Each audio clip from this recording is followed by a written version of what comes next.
Halo semuanya, selamat datang. Pernah kepikiran nggak sih pengen bikin dunia augmented atau virtual reality sendiri? Tapi pas lihat syarat teknisnya, langsung pusing duluan. Tenang, tenang. Kalian nggak sendirian kok. Nah, hari ini kita bakal bedah tuntas cara paling gampang buat nyiapin Unity untuk Android berdasarkan pengalaman langsung dari para ahlinya. Oke, jadi kita bakal bagi prosesnya jadi 4 bagian simpel ya. Pertama, kita kumpulin dulu semua alat tempur yang dibutuhin. Terus, kita install Unity-nya pakai cara yang paling aman. Abis itu, kita siapin proyek pertama kita. Dan yang terakhir, ini nih bagian paling asiknya. Kita ubah proyek itu jadi aplikasi Android beneran. Udah siap? Yuk, kita mulai dari yang pertama. Jadi gimana? Udah siap bikin aplikasi AR/VR pertama kalian? Pasti siap dong ya? Oke, kalau gitu, langsung aja kita gas. Mulai dari persiapannya. Nah, ini dia. Sama kayak mau masak atau ngerjain proyek apapun, persiapan itu kuncinya. Jadi di bagian pertama ini, kita bakal mastiin semua software yang kita butuhin udah ada dan siap. Biar apa? Biar nanti pas proses instalasi, semuanya lancar jaya. Bebas drama. Oke, jadi ada 4 hal utama yang wajib ada. Pertama, pastinya Unity editornya sendiri. Ini panggung utama kita. Jangan lupa sekalian sama dukungan buat Android-nya ya.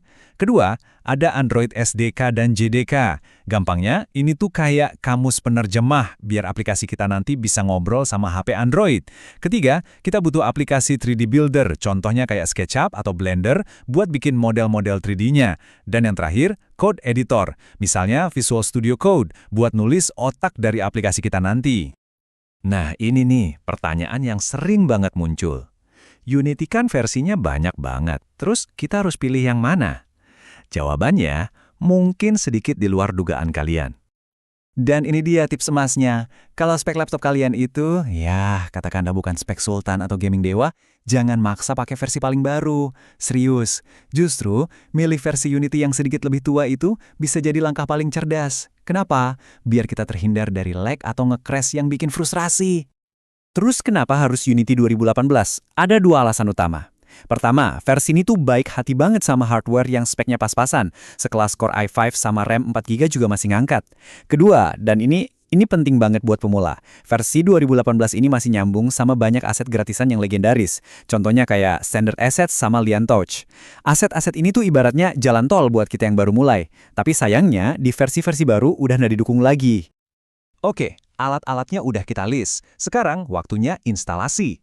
Nah, kita bakal pakai cara manual nih. Dan ini ada alasannya, bukan asal-asalan. Dengan cara manual, kita punya kontrol penuh buat mastiin semuanya kepasang dengan benar dan sempurna. Jadi gini, ada 2 cara buat nginstal Unity. Pertama lewat Unity Hub, ini kayak paket all you can eat gitu, praktis sih, tapi kadang suka berantem sama versi lama. Nah, cara kedua itu install manual. Ini ibaratnya kita ngerakit sendiri. Emang butuh sedikit usaha lebih, tapi hasilnya kita bisa yakin 100% semua komponennya pas dan nggak bakal ada masalah aneh-aneh nantinya. Caranya gimana? Gampang banget kok. Kalian tinggal buka website Unity Download Archive. Terus cari versi 2018. Nah, di sana kalian cuma perlu download 2 file penting. Yang pertama, itu Unity editornya. Dan yang kedua, ini jangan sampai kelewat, modul Android Target Support. Udah itu aja. Cuma 2 file itu modal utama kita. Yes, Unity-nya udah kepasang. Oke, sekarang kita masuk ke bagian yang ditunggu-tunggu. Bikin proyek pertama kita. Anggap aja ini kanvas kosong, di mana semua ide gila kita bisa mulai diwujudkan. Tapi sabar dulu. Sebelum kita asik masukin objek 3D atau mulai ngoding, ada satu langkah super penting, yang wajib hukumnya dilakuin pertama kali. Kalau ini kelewat, wah bisa pusing 7 keliling nanti. Jadi, langkah ini intinya kita ngasih tahu Unity dari awal. Weh Unity, proyek ini tuh buat Android ya.